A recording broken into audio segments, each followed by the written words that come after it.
Bonjour à toutes et à tous, sapeurs-pompiers volontaires, sapeurs-pompiers professionnels, sans oublier les personnels administratifs du service départemental d'incendie et de secours de la Haute-Savoie. Voilà un petit message pour vous dire ce qui s'est passé vendredi dernier au conseil d'administration du SDIS 74.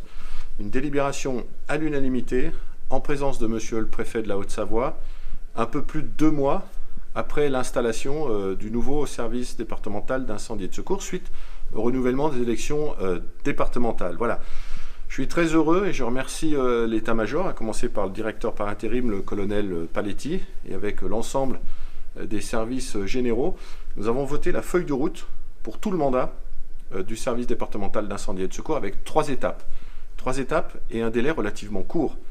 La première étape, un audit qui est lancé sur le matériel roulant, sur les besoins en rénovation des anciennes casernes, les besoins en construction de nouvelles casernes, en n'oubliant pas le pôle formation, la logistique et la pharmacie centrale, et également sur les 2 grands lacs, la sécurité, avec un audit qui est lancé sur les bateaux, renouvellement par renouvellement.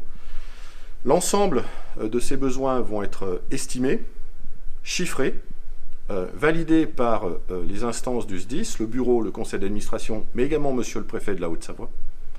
Et nous allons mouliner tout ça avec un audit financier que j'ai lancé, vous le savez en arrivant, pour chiffrer les capacités financières que nous avons, et également le rapport de la Chambre régionale des comptes qui interviendra au printemps prochain. Ces 2 premières étapes vont nous amener à l'été prochain, où en parallèle, nous allons chiffrer les besoins en ressources humaines internes, car nous aurons probablement besoin de passer par quelques embauches, mais également ce que nous pourrons déléguer à l'extérieur, car si nous voulons à la fois continuer de construire des nouvelles casernes, acheter du matériel et rénover, c'est très important. Rénover les anciennes casernes pour plus de confort, pour économiser l'énergie, pour mieux prendre en compte les jeunes sapeurs-pompiers et la féminisation. Les sapeurs-pompiers, nous sommes à 17% de femmes dans le corps des sapeurs-pompiers de Haute-Savoie, ce qui n'était pas du tout le cas il y a une vingtaine d'années. Pour prendre tout ceci en compte, le besoin en ressources humaines supplémentaires sera chiffré d'ici à l'été prochain. Et puis, nous validerons à l'automne 2022 et au printemps 2023, tout ceci dans des documents officiels que vous connaissez bien mieux que moi, le SDACR, et le schéma opérationnel avec un plan pluriannuel d'investissement qui sera chiffré, réfléchi, globalisé à l'échelle du département de la Haute-Savoie et qui se traduira par un engagement financier des communes, des EPCI et du département de la Haute-Savoie. Je souhaite que toute cette démarche parte de la base, c'est pour ça que je vous ai écrit, à vous les chefs de centre.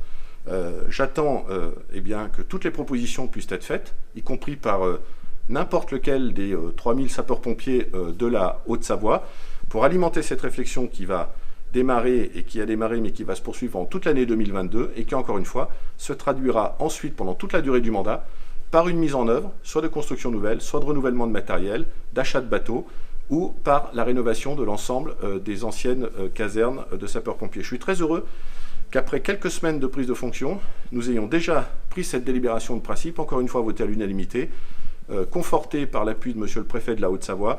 Donc le SDIS est en route, le SDIS est en marche, et puis par avance, passer d'excellentes fêtes de fin d'année.